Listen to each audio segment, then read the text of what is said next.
Una expedición de Hong Kong ha descubierto el Arca de Noé en el monte Ararat, en Turquía. En abril de 2010, un grupo de exploradores evangélicos, turcos y chinos, en asociación con Noah's Ark Ministries International, anunció que creían haber descubierto el Arca de Noé a más de 4.000 metros de altura en el monte Ararat, afirmando haber encontrado restos de madera de la estructura del arca, datados cerca de los años 4800 a.C., utilizando pruebas de carbono 14, que es un método de datación radiométrica, para determinar la edad de materiales que contienen carbono hasta unos 50.000 años, y asegurar que, en un 99%, habían hallado los restos de la mítica embarcación. Las autoridades de ese país prohibieron eventuales, próximas expediciones de investigación en todo el territorio. Sucedió a mediados del 2017, pero el hallazgo no se publica por causas desconocidas. Los arqueólogos no dan la ubicación exacta para evitar actos de vandalismo. Hallaron unas ruinas que evidencian el asentamiento del arca de 4.800 años atrás y a una altura de un poco más de 4.000 metros por encima del nivel del mar. La Biblia no especifica cuánto tiempo tardó Noé en construir el arca. Algunos estudiosos creen que tardó aproximadamente unos 100 años en completar la construcción. A pesar de que un profesor de una universidad estadounidense afirma que el descubrimiento de los exploradores fue un engaño, organizado por sus proveedores, que contrataron a trabajadores turcos para ayudar a instalar el arca con los restos de un barco de madera. Esto son solo afirmaciones no demostradas. Las autoridades de Turquía confirman que los restos del Arca de Noé se encuentran exactamente en el lugar indicado, pero agregan que el lugar sagrado donde realmente yace la embarcación es en la región llamada la Anomalía de Ararat, más al noroeste de la meseta occidental del monte Ararat. Esta afirmación es sostenida por varios grupos de cristianos que defienden el hecho de que se trata de los restos del Arca de Noé. En el ámbito militar fue filmado por primera vez durante una misión de reconocimiento estratégico de la Fuerza Aérea de los Estados Unidos en el año 1949.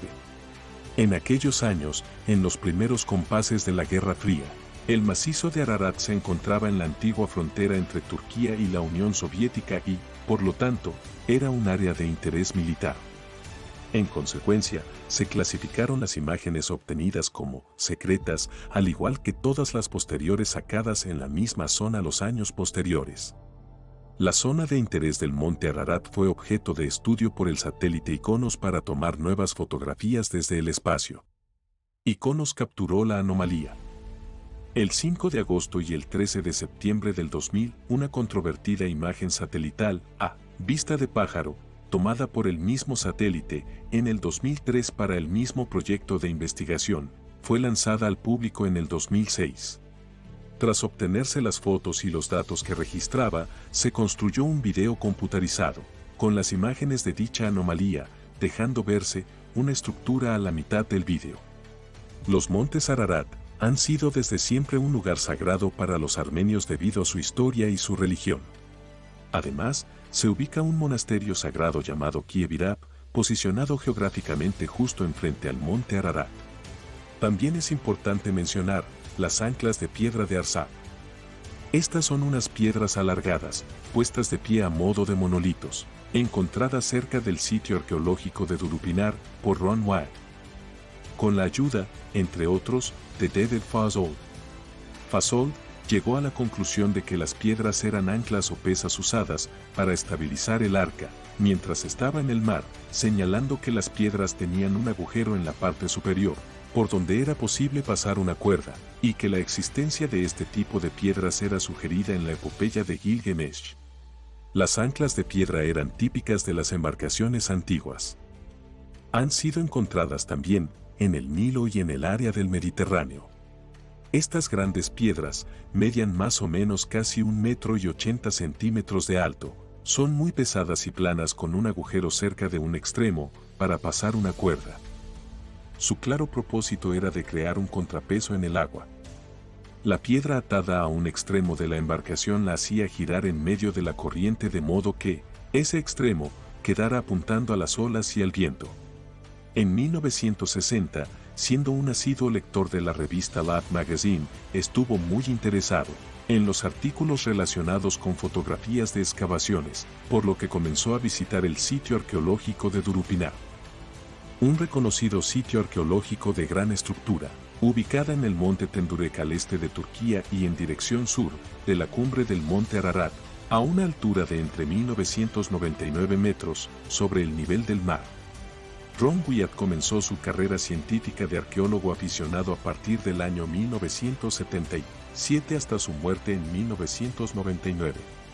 Impresionado por su primer descubrimiento de una estructura con forma de barco sobre una montaña cercana al monte Ararat, fue la causa de una amplia discusión entre círculos cristianos y evangélicos respecto a la posibilidad de que pudiera tratarse de los restos del Arca de Noé.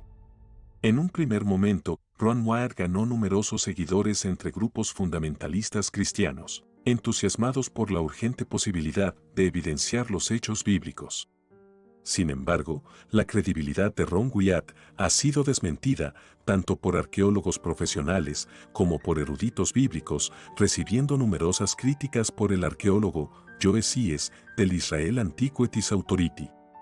A su cargo, en la primera de sus expediciones a más de 2.000 kilómetros de altura, entre restos de tierra derrumbada, los exploradores afirman de haber encontrado una formación rocosa que, por sus dimensiones, podría corresponder a las medidas del arca bíblica.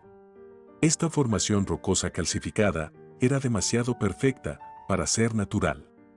Ron tenía a disposición todo el material acumulado por meses y meses de búsqueda sobre el Arca de Noé y se convenció a sí mismo que era la verdadera, ya que a causa de la actividad volcánica en el monte de Santa Elena, activo en esa época, la robusta construcción de madera no hubiera podido quedar intacta por tantos siglos.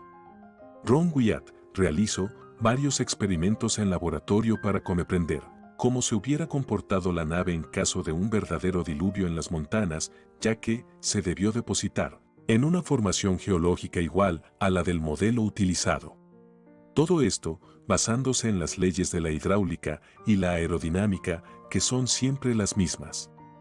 Llegando a la conclusión que las condiciones reales de la época del diluvio universal, en una montaña como la del Ararat, no se pueden verificar en las mismas y exactas circunstancias particulares.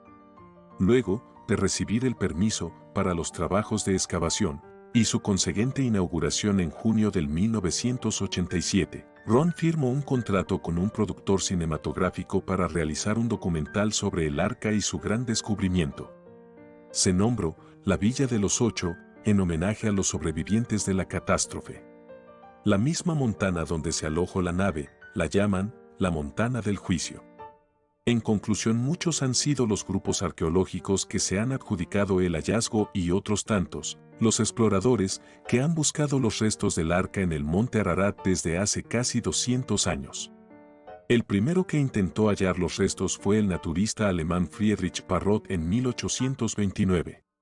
Sin embargo, no es la primera vez que grupos de buscadores del arca aseguran haber localizado la embarcación.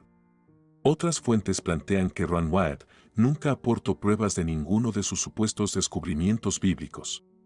Solo fue un adventista que quiso alcanzar la fama, inventándose fábulas mezcladas con la realidad de sus viajes. Ningún arqueólogo lo considera un verdadero descubridor de ningún artefacto bíblico. Por otro lado, el Concilio de la Asociación de la Tumba del Jardín, en Londres, niega enfáticamente las afirmaciones del Sr. Wyatt respecto a haber descubierto el Arca del Pacto original, o cualquier otro artefacto bíblico. Dentro de los límites del área, conocida como la Tumba del Jardín en Jerusalén. Aunque, en numerosas ocasiones, se le permitió al Sr. Wyatt excavar dentro de este jardín, la última de las cuales fue en el verano de 1991, el personal de la asociación vigiló sus avances y su ingreso a la excavación. Por tanto, tenemos conocimiento de que nunca fue descubierto nada que permitiera apoyar sus afirmaciones, ni hemos visto ninguna evidencia de artefactos bíblicos o tesoros del templo, declararon en una ocasión a un periodista. La aceptación de la historia bíblica como el relato de un hecho real varía entre los exégetas y las comunidades religiosas, desde aquellos que aceptan toda la historia literalmente hasta quienes la ven como una alegoría, pasando por los que piensan que puede existir alguna base histórica que diese origen al evento.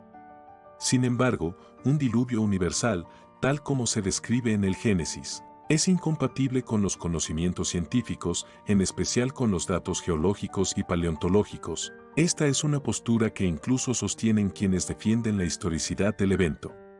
En lo que se refiere a la universalidad aparente de estos eventos o hechos históricos, en algunos casos con detalles casi idénticos, puede ser explicada por la difusión del mito mesopotámico, basado en una catástrofe local, y por la existencia de numerosas inundaciones en distintos lugares del mundo. Las medidas y forma de la embarcación coincide con la descripción en Génesis de la Biblia, menos la medida total del ancho, que es mayor que en los restos encontrados en el monte Ararat. Nuestra intención, con este video, es solamente de informar cultural y científicamente, en la medida de lo posible. No de juzgar los hechos, ni de denigrar o exaltar a las personas, grupos o asociaciones citadas. Respetando todo tipo de dogma, religión, etnia y cultura a nivel mundial. Noé en hebreo significa descanso, paz, reconfortar, comodidad, el que es consolado, o de larga vida.